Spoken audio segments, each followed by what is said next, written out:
सबसे पहले तो आप सभी लोगों के लिए धन्यवाद कि इस धर्म यज्ञ में आप सभी लोग अपनी अपनी भावनाओं की आहुति देने के लिए आए। आपके लिए बहुत बहुत धन्यवाद। आज इतिहास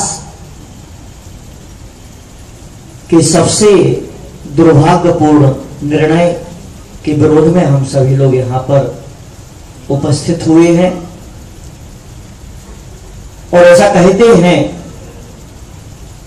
कि धंधे तन को राखिए, तंदे मन को राख, धंधे तंदे मंदे एक धर्म के काज। हमें अपने शरीर की रक्षा अपने धन को खर्च करके किसी भी हालत में करना चाहिए।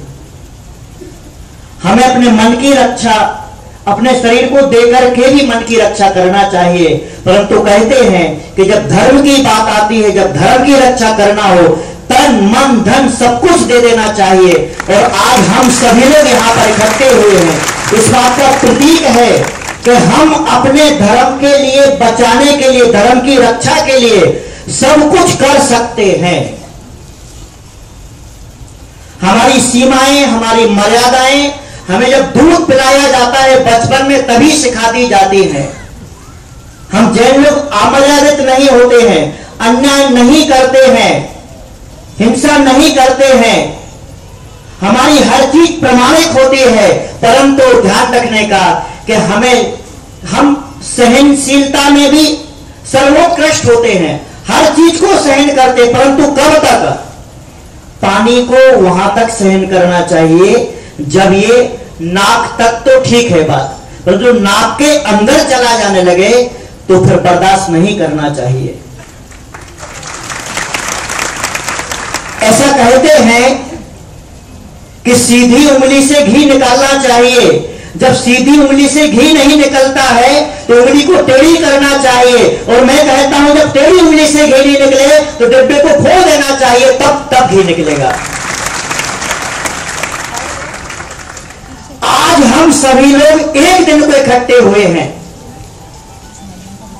ये सिर्फ संकेत है।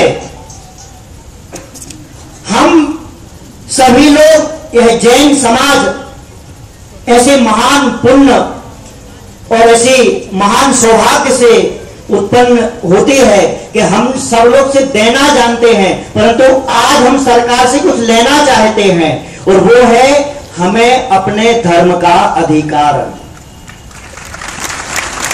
हमें अपने धर्म के अधिकार और कर्तव्य से हमें ना किसी सरकार की, ना किसी देश की, ना किसी समाजों की, हमें किसी की भी जरूरत नहीं है। हमें जो भी देना था, हमें अपने कर्तव्य का बोध, हमें अपने अधिकार का बोध हमारे महावीर भगवान हमको दे चुके हैं, और उससे बड़ा हमें और किसी गवर्नमेंट की जरूरत नहीं है, ना किसी कानून की जरूरत है।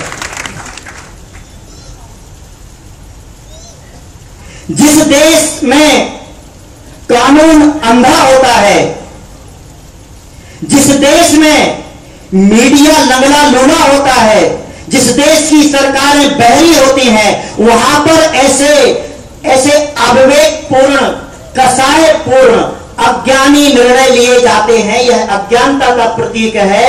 यह हमारी निजी जिंदगी का सबसे बड़ा दखल दिया जा रहा है। यह दखल नहीं सहन किया जाएगा।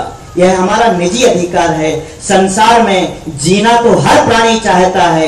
एक कुत्ता और बिल्ली भी जीना चाहता है, एक सांप भी जीना चाहता है, एक शेर भी जीना चाहता है, एक चींटी और चूहा भी जीना चाहता है, आदमी भी जीना चाहता है।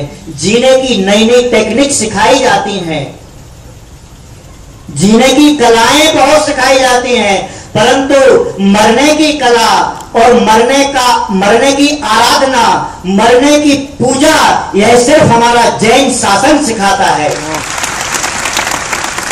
मृत्यु की प्रयोगशाला से जैन शासन सिखाता है। आर्ट ऑफ डेथ सिर्फ आपको जैन धर्म में मिलेगा। यह किसी पर अन्याय नहीं है। इस संथारे से, इस संलेखना से किसी का कोई नुकसान नहीं होता है। हम अपनी आत्मा के कल्याण के लिए, हम अपनी आत्मा के मैल को हटाने के लिए, हम अपनी आत्मा के भार को कम करने के लिए इस संलेखना को अपनी आत्म स्वीकृति से स्वीकार करते हैं। यह संलेखना और संथारा किसी की जबरदस्ती से थोपा नहीं जाता है, यह किसी के कहने से नहीं होता है, इसे हम स्वीकार करते हैं। हमने दीक्षा ही इसीलिए ली है। हम जो दीक्षा लिए, इतने लोग यहाँ पर बैठे हैं, खाने पीने के लिए नहीं बैठे हैं। घर में खाने पीने को सबके था, यहाँ पर जितने लोग बैठे हैं सबके घर में काम धाम भी था। हमने दीक्षा ली ही संलेखना के लिए है, और जिस उद्देश्य से दीक्षा ली है उस उद्देश्य को तो पूरा करेंगे ही करेंगे। और एक नहीं अनेक सरकारें आ जाएं, और एक नहीं अनेक कानून आ जाएं, यह हमारा जैन शासन पूरे कलयुग में 18,000 साल तक चलता ही रहेगा। सुनामी और तूफान तो आते रहते हैं, परंतु मजबूत जो घर होते हैं, मजबूत महल जो होते हैं, वो तूफानों में भी टिके रहते हैं।